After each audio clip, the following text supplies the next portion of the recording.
आज Doubtnut app download करें। Doubtnut पर अपने सभी गणित, रसायन विज्ञान, भौतिक विज्ञान और जीव विज्ञान के डाउट्स का करो सफाया। बस प्रश्न की फोटो खींचो, एक ही प्रश्न को क्रॉप करो और तुरंत वीडियो सोल्यूशन पाओ।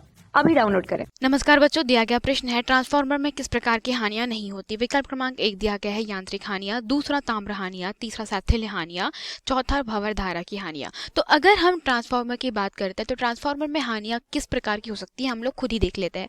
क्योंकि ट्रांसफार्मर एक ऐसी युक्ति है जो क्या करती, शक्ति के मान में बिना परिवर्तन करे वोल्टेज को अप या डाउन या ऊंचाई या अपचाई करती है। तो इस परिस्थितियों में हम कह सकते हैं कि हमारे पास में प्राथमिक कुंडली होती है जो काय की बनी होती है, तांबे की बनी होती है। उसके पश्चात यहाँ पर ये जो आप नर्म लोहे की क्रोड देख रहे हैं, तो ये नर्म लोहे की क्रोड जो होती है उसमें हम देख रहे हैं कि पटलित प्रकार की क्रोड बनाई जाती है। पटलित क्या होता है, एक के ऊपर एक पतली पतली लोहे की जो परतें होती है वो कुछ इस प्रकार से क्या करी जाती है, कुछ इंसुलेटेड मटेरियल से मिला करके उसके ऊपर डाल दी जाती है। मतलब हम यहाँ पे क्या करते हैं, प्रत्येक दो पट्टियों के बीच में एक कुचालक पदार्थ का क्या करते हैं, लेपन करते हैं, ताकि हमारा जो फ्लक्स है उसमें क्षरण ना हो। कहने का मतलब यह है कि तांबा है तो चूंकि यहाँ पे तांबे में क्या प्रवाहित हो रही है, प्रत्यावर्ती धारा, मतलब समय के सापेक्ष बार बार परिवर्ती धारा प्रवाहित हो रही है। तो यहाँ पर क्या होगा, धारा आई के प्रवाहित होने के कारण आई स्क्वायर आर इंटू टी के रूप में क्या होता है, जो तांबे के अंदर प्रवाहित धारा है उसके कारण यहाँ पर विद्युत ऊर्जा का ऊष्मा के रूप में क्षय होता है, जिसको हम लोग ताम्र हानि कहते हैं। तो यह भी ट्रांसफार्मर में होने वाली क्या होती है, हानि होती है, जो तांबे की कुंडलियों के कारण होती है, तांबे के द्वारा बनाई गई कुंडलियों के कारण होती है। तो क्या किया जाता है इस ताम्र हानि से बचाव के लिए, जब भी धारा का मान परिपथ में ज्यादा होता है तो हम मोटे तारों का प्रयोग करते हैं, जो कि तार थोड़े से कैसे होते हैं, मोटे होते हैं। उसके पश्चात दूसरा जो प्रकार का हानि हम देख सकते हैं वो होता है लौह हानि। क्या होता है लौह हानि, समझते हैं कि लौह हानि क्या होता है।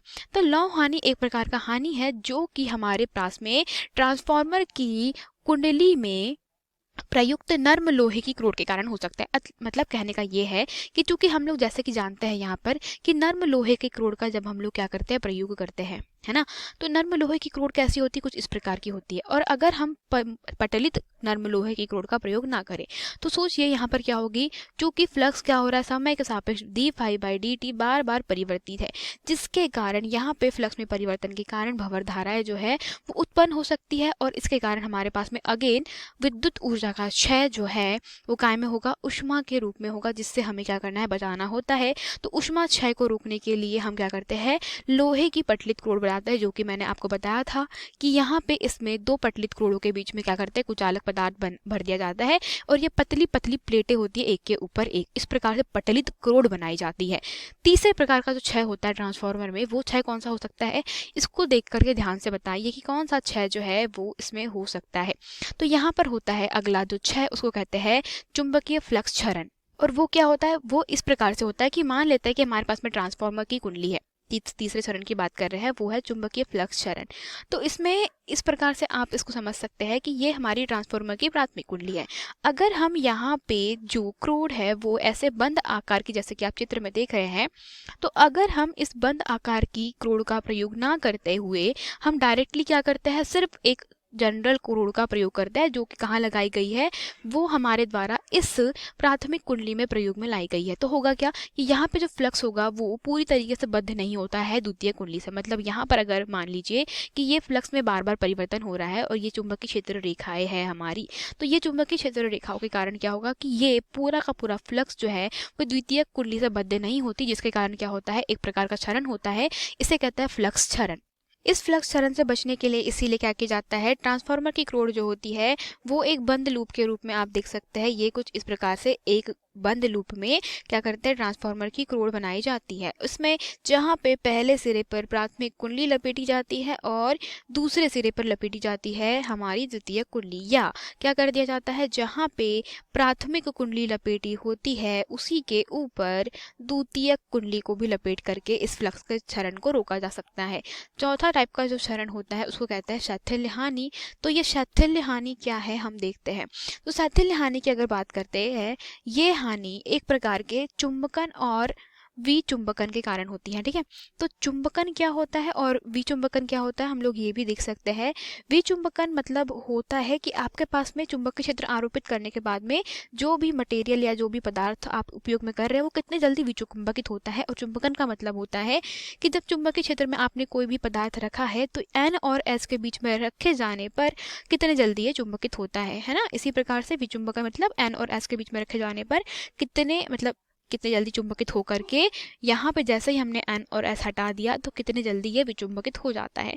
तो ये होता है साथिल्य हानि जब हमारे पास में चुंबकन और विचुंबकन के लिए टाइम लगता है। जैसे कि अगर हम यहाँ पे स्टील या इस्पात का प्रयोग कर लेते हैं क्रोड़ में तो क्या होगा, स्टील को चुंबकित होने में टाइम लगता है और चूंकि स्टील जो होता है वो एक स्थायी चुंबक की भांति व्यवहार करता है, अतः विचुंबकन होने में काफ़ी टाइम लगता है। अतः हम क्या करते हैं, यहाँ पर एक नर्म लोहे की क्रोड़ का प्रयोग करते हैं। चूंकि नर्म लोहे का साथिल्य वक्र जो होता है वो काफ़ी छोटा सा होता है, जैसे कि आप देख रहे हैं इतना सा होता है, जबकि स्टील के लिए अगर हम देखें तो ये जो हमारा वक्र होता है उसका क्षेत्रफल ज़्यादा होता है। जिसका क्षेत्रफल ज़्यादा उसमें उष्मा क्षय उतनी ही, और जहाँ पे क्षेत्रफल कम उसकी उतना उष्मा क्षय जो है उतनी ही कम।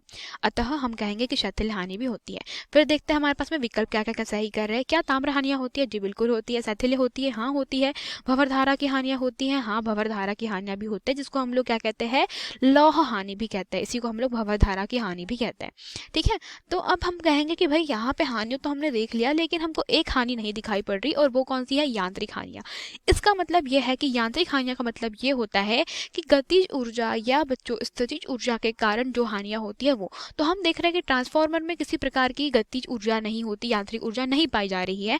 हमारे पास में विद्युत ऊर्जा का रूपांतरण या तो ऊष्मा के रूप में हो रहा है ना, या ध्वनि के रूप में उत्पन्न होता है। अतः हम कहेंगे कि ट्रांसफार्मर में जिस प्रकार की हानियाँ नहीं होती है वे है हमारी यांत्रिक हानियाँ, जो कि गतिज ऊर्जा और स्थितिज ऊर्जा के कारण होगी। अतः विकल्प क्रमांक 1 प्रश्न का सही उत्तर हो जाएगा। धन्यवाद।